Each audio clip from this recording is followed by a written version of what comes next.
नमस्कार, मैं प्राची गुप्ता और आप सभी का मेरे चैनल प्रावी पीएड क्लासेस में स्वागत है।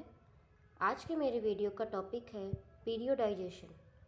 और वीडियो शुरू करने से पहले मैं आप सभी से रिक्वेस्ट करना चाहती हूँ कि प्लीज़ आप मेरे वीडियो को लास्ट तक देखें और अगर आपको मेरा वीडियो पसंद आता है तो इसको लाइक करें, शेयर करें और सब्सक्राइब करें। चलिए वीडियो शुरू करते हैं। जैसा कि आप सभी जानते हैं कि एक खिलाड़ी अपने प्रशिक्षण प्रक्रिया के दौरान हर वक्त ऐसी स्थिति में नहीं रहता है कि वह किसी भी समय अपना सर्वश्रेष्ठ प्रदर्शन कर सके। एक खिलाड़ी को उसकी प्रतियोगिता में सर्वश्रेष्ठ प्रदर्शन देने के लिए उसको व्यवस्थित ढंग से प्रशिक्षित किया जाता है, जिससे कि उसकी सर्वश्रेष्ठ प्रदर्शन उसकी मुख्य प्रतियोगिता में ही देखने को मिले। जैसा कि मैंने यहाँ पर लिखा है, the process of preparing the sportsman to give his best performance in a particular competition is called periodization। मतलब अवधिकालीनता एक ऐसी प्रक्रिया है जिसके माध्यम से एक खिलाड़ी को उसकी मुख्य प्रतियोगिता में सर्वश्रेष्ठ प्रदर्शन हेतु तैयार किया जाता है। Top form. पीरियोडाइजेशन को समझने से पहले हमें ये जानना अनिवार्य है कि टॉप फॉर्म क्या है। सर्वप्रथम टॉप फॉर्म या स्पोर्ट्स फॉर्म की संकल्पना को प्रसिद्ध रशियन साइंटिस्ट एल.पी. मैट्विजियो ने 1956 में प्रतिपादित किया था और यह पहले ऐसे व्यक्ति हैं जिन्होंने अवधिकालीनता को सैद्धांतिक आधार प्रदान किया और इनकी स्पोर्ट्स फॉर्म और पीरियोडाइजेशन की मूल अवधारणा खेल प्रशिक्षण में आज भी मान्य है। Top form is the optimum state of performance capacity which a sportsman achieves in a training cycle. एक खिलाड़ी द्वारा अपने प्रशिक्षण चक्र में अपने इष्टतम प्रदर्शन को प्राप्त करता है, जिसे टॉप फॉर्म कहते हैं। पहले समय में यह माना जाता था, यह एक भ्रांति थी कि एक खिलाड़ी अपना सर्वश्रेष्ठ प्रदर्शन कुछ निश्चित समय में ही प्राप्त कर सकता है, जिस कारण से हमारे सामने ऐसे कुछ शब्द हैं जो सामने आए, जैसे of season training, mid season training. ये सारे शब्द इन्हीं भ्रांतियों के वजह से हमारे सामने आए, पर वर्तमान में यह साबित कर दिया गया है कि टॉप फॉर्म किसी विशेष सीज़न पर निर्भर नहीं करती है। इसे किसी भी सीज़न में प्राप्त किया जा सकता है। साल के किसी भी महीने में हम टॉप फॉर्म को अचीव कर सकते हैं। Top form and periodization. Sports form या टॉप फॉर्म के 3 फेजेस होते हैं, जैसे कि मैंने यहाँ पर लिखा हुआ है। पहला फेज़ होता है phase of development of training state. Second phase है phase of achieving and maintaining top form और थर्ड फेज़ होता है टेम्पररी लॉस ऑफ फॉर्म। इस फेज़ को आगे हम लोग एक ग्राफ के माध्यम से समझने की कोशिश करते हैं। जैसे कि आप ये ग्राफ देख रहे हैं, इसमें आपको एक लाइन दिख रही है जो फर्स्ट फेज़ से होते हुए थर्ड फेज़ तक जा रही है और ये एक स्ट्रेट लाइन नहीं है, ये ऊपर चढ़ रही है लाइन और उसके बाद ये लाइन नीचे उतर रही है। इस लाइन को हम स्पोर्ट्स फॉर्म या टॉप फॉर्म को देखने के लिए यहाँ पर यूज़ किया गया है। आप जैसा कि इसमें देख रहे होंगे, ये लाइन फर्स्ट फेज़ के बेस क्रिएशन वाले फेज़ से स्टार्ट होकर सेकेंड फेज़ और फिर थर्ड फेज़ तक पहुँच रही है और ये हमारे स्पोर्ट्स फॉर्म को प्रदर्शित करती है। जैसा कि आप देख रहे हैं, हमने यहाँ पर फर्स्ट फेज़, सेकेंड फेज़ और थर्ड फेज़ लिखा हुआ है। हमारा फर्स्ट फेज़ जो होता है वो होता है बेस क्रिएशन का, सेकेंड फेज़ होता है अचीवमेंट एंड मेंटेनेंस का और थर्ड और लास्ट फेज़ हमारा होता है टेम्पररी लॉस ऑफ फॉर्म का। यहाँ पर आपने देखा है, मैंने बेस क्रिएशन में लिखा हुआ है पीरियड्स में प्रिपरेटरी पीरियड, सेकेंड फेज़ में लिखा है कंपटीशन पीरियड और थर्ड फेज़ है हमारा ट्रांजिशनल पीरियड। आगे हम इसको और अच्छे से समझते हैं। आप यहाँ पर देख सकते हैं AIIMS and contents of periods. तो हमारे 3 पीरियड्स होते हैं। पहला पीरियड होता है प्रिपरेटरी पीरियड, सेकेंड होता है कंपटीशन पीरियड और थर्ड होता है हमारा ट्रांजिशनल पीरियड। इन तीनों पीरियड्स को हम अपनी नेक्स्ट स्लाइड में अच्छे से समझते हैं। जैसा है हमारा पहला पीरियड जो है प्रिपरेटरी पीरियड, इसको हिंदी में तैयारी काल के नाम से जाना जाता है। सामान्यतः यह काल अवधिकालीनता का सबसे लंबा और महत्वपूर्ण काल होता है। बर्जर और मिनो के अनुसार प्रशिक्षण चक्र के कुल समय का 2/3 या 3/4 अर्थात अगर हम 12 महीने का एक अवधिकालीनता का प्लान करते हैं तो इसमें 8 या 9 महीने हम इस काल को अर्थात तैयारी काल या प्रिपरेटरी पीरियड को देते हैं। इस काल का मुख्य उद्देश्य रहता है कि यह ऐसे कारकों पर कार्य करे जिन पर प्रदर्शन आश्रित होता है। प्रिपरेटरी पीरियड में प्रिपरेटरी पीरियड को कुल समय के अनुसार 2 या 3 फेजेस में विभाजित करते हैं और हर एक फेज का निश्चित उद्देश्य और कार्य होता है जिसे उसे उस समय में पूर्व किया जाता है। यहाँ पर हम बात करेंगे उन तीनों फेजेस के बारे में कि पर्टिकुलर एक फेज किस पर्टिकुलर कार्य के लिए बनाया गया है और वो क्या क्या कार्य कितने समय में करता है। First phase general motor ability, जो कि एंड्योरेंस, स्ट्रेंथ, फ्लेक्सिबिलिटी या और भी ऐसी चीज़ें हैं जो एक खिलाड़ी की हमें सबसे पहले इनको तैयार कराना पड़ता है, इनका विकास कराना होता है जिससे कि वह अपने नेक्स्ट फेज़ या नेक्स्ट पीरियड में जाने के लिए तैयार हो जाए।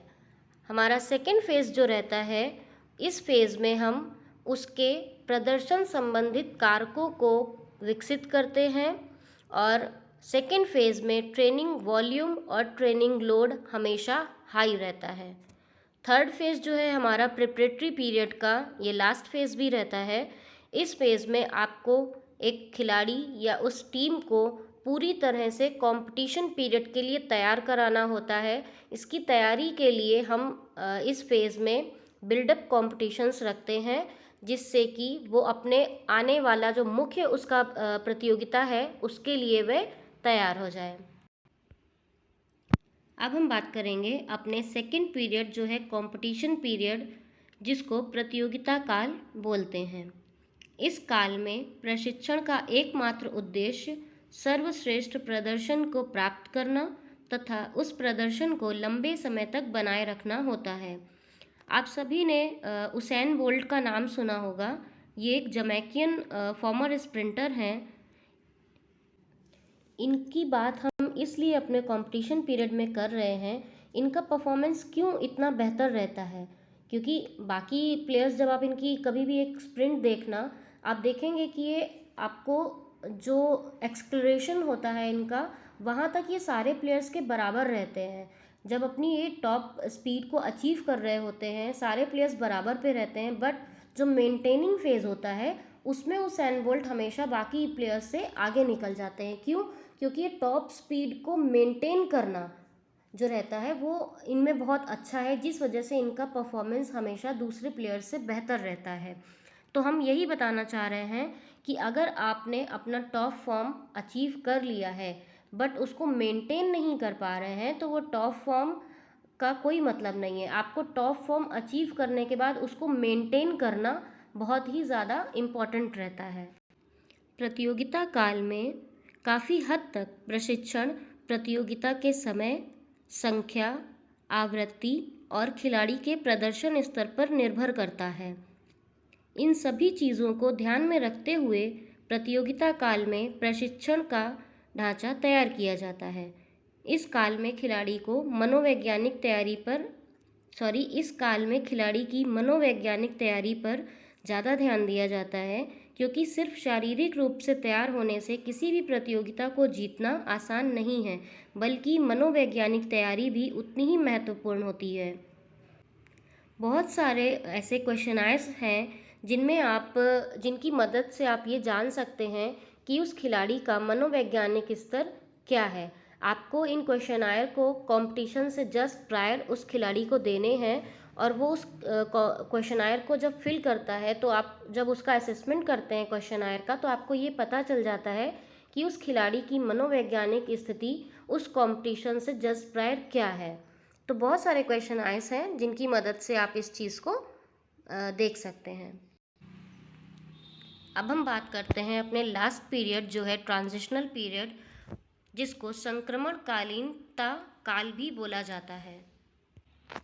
इस काल का मुख्य उद्देश्य होता है कि वह एक खिलाड़ी को प्रिपरेटरी पीरियड और कंपटीशन पीरियड से होने वाले जितनी भी थकान होती है या जितनी भी इंजरीज़ हैं, किसी भी तरह का कोई भी प्रॉब्लम है, उससे उसको निकालना और उसकी थकान को दूर करना और उस खिलाड़ी को पूरी रिकवरी देना। या हम बोल सकते हैं कि जैसे हम दिन भर एक मोबाइल यूज़ करते हैं, उसको यूज़ किया पर उसको हम वापस से रात में उसकी बैटरी को चार्ज करते हैं। क्यों चार्ज करते हैं? क्योंकि हमें नेक्स्ट डे उससे फिर से काम लेना होता है, और अगर हम उस मोबाइल की बैटरी को चार्ज नहीं करते हैं तो हमारे लिए वो मोबाइल बिल्कुल बेकार है।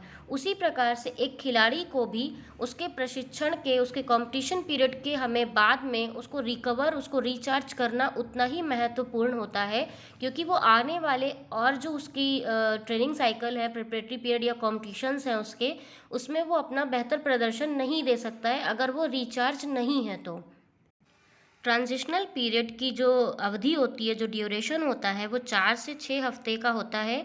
इससे अधिक हम इस ट्रांजिशनल पीरियड को टाइम नहीं देते हैं। इस काल में प्रशिक्षण की इंटेंसिटी, लोड और फ्रीक्वेंसी सभी कम रहते हैं। इस काल में किसी भी तरह की कोई भी प्रतियोगिता नहीं रखी जाती है तथा इस काल में ऐसी क्रियाएं या ऐसे खेल कराए जाते हैं जो कि हमारे जो स्पेसिफिक स्पोर्ट्स है उससे अलग हो। इस स्लाइड में हम बात करेंगे टाइप्स ऑफ पीरियोडाइजेशन की। अभी तक हम लोगों ने बहुत सारी चीज़ें सीखी। अब हमें ये देखना है कि पीरियोडाइजेशन कितने प्रकार के होते हैं। तो पीरियोडाइजेशन सामान्यतः एक साल का हम लोग जब इसको बनाते हैं तो इसमें 3 फेजेस होते हैं, जिन फेजेस के बारे में अभी हम पढ़कर भी आए हैं। जो एक पूरी ये 3 फेजेस मिलकर एक मैक्रो साइकिल को बनाते हैं। पीरियोडाइजेशन को हम यहाँ पर जो बात करेंगे वो 3 प्रकार की बात करेंगे। पहला जो है वो है सिंगल पीरियोडाइजेशन, दूसरा डबल पीरियोडाइजेशन और तीसरा है हमारा मल्टीपल पीरियोडाइजेशन। जैसा कि आप यहाँ पर देख रहे हैं, आपको यहाँ पर पहले वाले में देखते हैं हम लोग, जो सिंगल पीरियोडाइजेशन का मैंने एक चार्ट बनाया है। यहाँ पर एक मैक्रो साइकिल है और ये एक मैक्रो साइकिल का मतलब है कि वहाँ पर सिंगल पीरियोडाइजेशन की बात हो रही है। यहाँ पर आप देख सकते हैं तीनों फेजेस हैं हमारे, जिनके बारे में अभी हम पढ़कर आए हैं, प्रिपरेटरी, कंपटीशन और ट्रांजिशनल। इन तीनों पीरियड्स की होते हैं एक मैक्रो साइकिल में, और इनको हमने मंथ्स में डिवाइड किया है कि कितना मंथ किसी एक पर्टिकुलर पीरियड को देना है। ये हमारा हो गया सिंगल पीरियोडाइजेशन।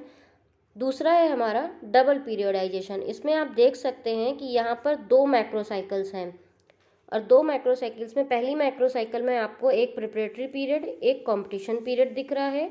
दूसरी मैक्रो साइकिल में आपको एक प्रिपरेटरी पीरियड, एक कंपटीशन पीरियड और एक ट्रांजिशनल पीरियड दिख रहा है। ये हमारा है मल्टीपल पीरियोडाइजेशन, जिसमें आपको 3 मैक्रो साइकिल्स दिख रही हैं। इसमें 3 प्रिपरेटरी पीरियड, 3 कंपटीशन पीरियड और एक ट्रांजिशनल पीरियड आपको दिखाई दे रहा है। हमें याद करने के लिए सिर्फ इतना ध्यान रखना है कि उस चीज़ में कितनी या उस चार्ट में कितनी मैक्रो साइकिल्स शो हो रही हैं। अगर एक मैक्रो साइकिल शो हो रही है तो वो सिंगल पीरियोडाइजेशन है, अगर 2 मैक्रो साइकिल्स दिख रही हैं तो वो डबल पीरियोडाइजेशन है, और अगर 2 से ज़्यादा 3, 4 या 5 कितनी भी मैक्रो साइकिल्स हमें दिख रही हैं तो वो मल्टीपल पीरियोडाइजेशन के अंतर्गत आता है। अब हम बात करेंगे जो भी पीरियड्स के बारे में हम लोग पढ़ कर आए हैं, इनकी ड्यूरेशन क्या रहती है। तो हमने 3 पीरियड्स के बारे में बात करी है, प्रिपरेटरी पीरियड, कंपटीशन पीरियड और ट्रांजिशनल पीरियड। सबसे पहले हम बात करते हैं प्रिपरेटरी पीरियड के बारे में। प्रिपरेटरी पीरियड का जो ड्यूरेशन रहता है वो 6 हफ्ते से 7 से 8 महीने तक का हो सकता है। कंपटीशन पीरियड हमारा 6 हफ्ते से 5 महीने तक का हो सकता है, और ट्रांजिशनल पीरियड 4 से 6 हफ्ते का होता है। Types of मीजोसाइकिल्स। मीजोसाइकिल्स के प्रकार। मैट्वीजीव 1981 में इन्होंने 6 टाइप्स मीजोसाइकिल्स के डिस्क्राइब किए थे। उसके बाद जे हैरे ने 1986 में मैट्वी जी के ही आइडियाज़ और थॉट्स को फॉलो करते हुए 8 टाइप्स मीज़ोसाइकिल्स के डिस्क्राइब किए। हम इन दोनों के ही आइडियाज़ और थॉट्स को फॉलो करते हुए यहाँ पर 7 मीज़ोसाइकिल्स के बारे में बताते हैं, जो है first introductory mesocycle, second basic mesocycle, third preparatory and control mesocycle, fourth perfection mesocycle, fifth competition mesocycle, sixth intermediate mesocycle और सेवेंथ जो हमारी लास्ट है वो है pre competition mesocycle. Thank you for watching my video. Please अगर आपको ये video पसंद आया हो तो इसको लाइक करें, शेयर करें और सब्सक्राइब करें।